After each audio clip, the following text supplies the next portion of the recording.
Attention, toutes les histoires que vous allez voir sont vraies. Les témoins, les officiers de police, de gendarmerie, les scientifiques que vous entendrez ont vécu ces phénomènes mystérieux. Aujourd'hui, ces cas étranges sont encore inexpliqués.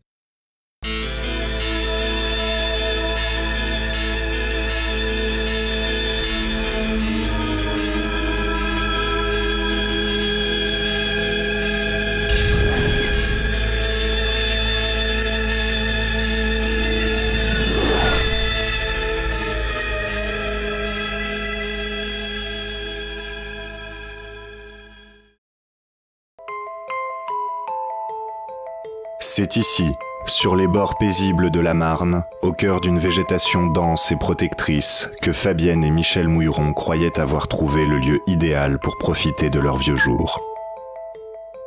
Pourtant, cette retraite fut très vite troublée par des phénomènes inexpliqués. Nous sommes en mars 1978, et pour Fabienne et Michel, c'est une vie tranquille, rythmée par les rituels du quotidien. Mais depuis quelques jours, Fabienne trouve le comportement de Michel étrange. Il a l'air ailleurs. Je comprenais pas. Michel, il a toujours été tendre, très attentionné. Là, c'est comme si c'était plus lui. Je le reconnaissais plus, mon Michel. À l'angoisse de voir les comportements inquiétants de son mari, s'ajoutèrent très vite des phénomènes bien plus troublants. Michel, t'entends le bruit là? Michel? Hé, Michel! Mais Michel ne réagit pas. Je faisais la vaisselle et puis un soir, j'entends un bruit à l'étage. Comme un lit qui grince. Quelqu'un s'est peut-être introduit dans la maison. Refusant de céder à la panique, Fabienne décide de monter à l'étage afin d'en avoir le cœur net.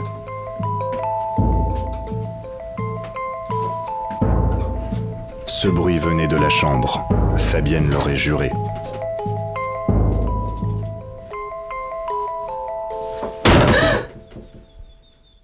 Fabienne et Michel sont-ils réellement seuls dans cette maison ?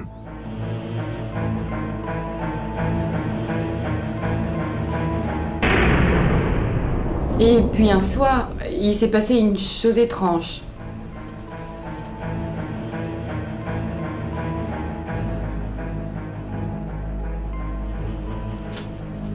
Michel, il y a une culotte qui vole! Ça commençait vraiment à me faire peur. Voilà plusieurs heures que Fabienne a rejoint Michel dans le lit conjugal. Mais elle n'arrive toujours pas à trouver le sommeil. J'ai entendu des bruits.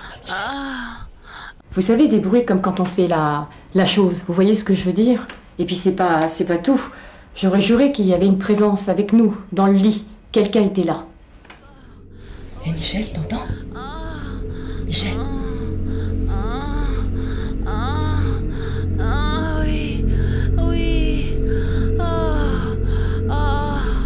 Face à l'attitude de plus en plus distante de son mari, Fabienne, seule et désemparée, décide de faire appel à sa nièce Claudine, une passionnée de l'étrange. Bonjour Tantine. Ça va? Ça va et toi? Oui, ça va. Oui. Eh bien, quand je suis rentrée dans la maison, j'ai ressenti comme une présence lourde, presque charnelle. Elle me suivait partout, elle ne me quittait pas. J'avais jamais ressenti ça avant. Claudine est sur le point d'obtenir son DUG de parapsychisme d'intérieur. Fabienne lui confie ses récentes inquiétudes, les absences de Michel, les bruits dans la chambre, et surtout, cette présence qu'elle ressent comme un danger. Le soir même, Fabienne est seule dans la salle de bain.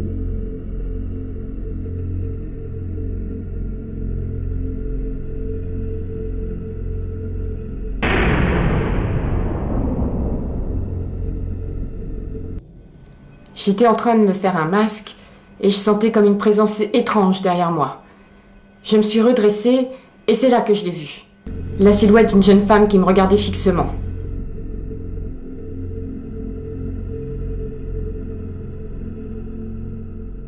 Et quand je me suis retournée, il n'y avait plus personne.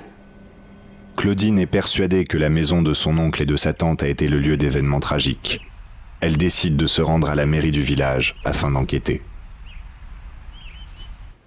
Le docteur Jean-Claude Foutrard, récemment élu maire du village, est l'ancien propriétaire de la maison. Alors, pourquoi vous êtes venu voir ce C'est lui qui l'a vendu aux mouillerons. Les mouillerons, ils étaient bien sympathiques. Mais ils avaient le béguin pour la maison. C'est pas bien compliqué, hein. C'est là que ça se passe. C'est dans la chambre, hein. Il va faire à Claudine une révélation inquiétante. Toute cette énorme étendue. La maison que Fabienne et Michel ont achetée était en fait une maison close pendant l'occupation. C'est intéressant, quoi.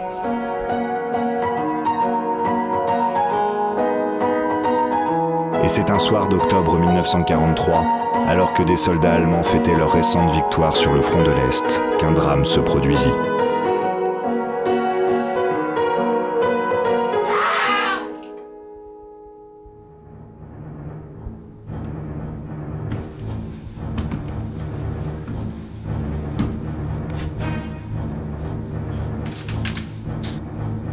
C'était une vraie choucroute à l'intérieur.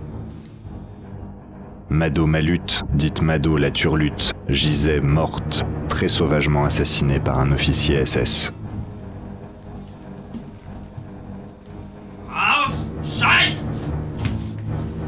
Ils m'auraient demandé. Je leur aurais dit. J'en connais un rayon sur l'histoire du village, quand même. Au bout de 30 ans. Suite à ce drame, la maison de passe a dû fermer et les habitants ont dû quitter les lieux.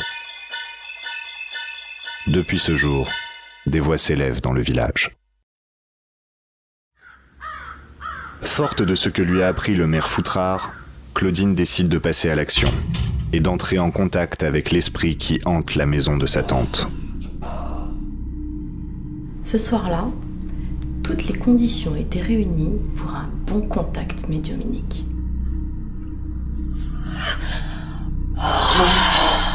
Fabienne n'a plus d'autre solution que de faire confiance à sa nièce. Dein Schwanz! Dein großer Schwanz!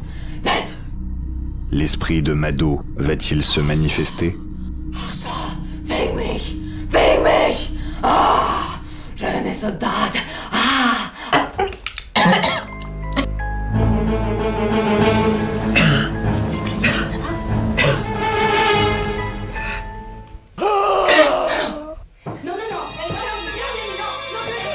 Le cri qu'elles ont entendu, c'était Michel. Fabienne en est sûre.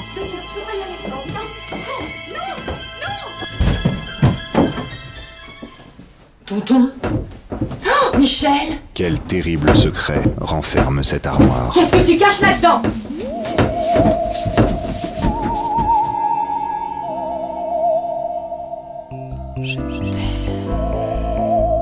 Ich liebe dich.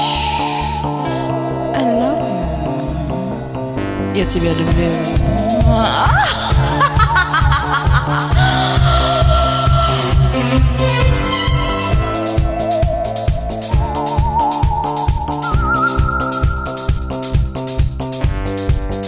I've been waiting for a long time, baby. I know you are the one, and I want you to keep me alive from the past. Keep me alive for the future. Keep me alive here and today. Keep me alive together again. Keep you alive, keep you alive, keep you alive. Take me now. Keep you alive.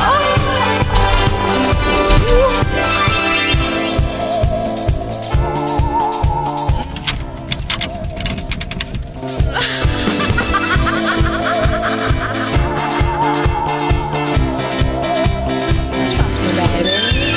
Keep you alive, keep you alive. Keep you alive. I'm still the hot one.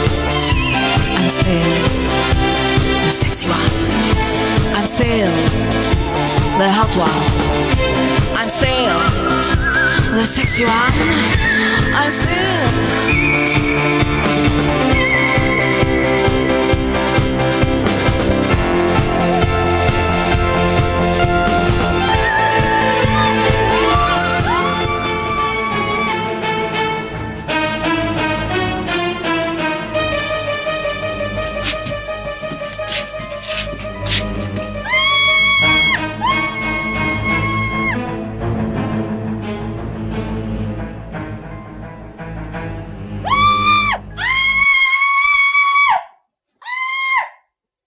Alors, qu'est-ce que tu fais?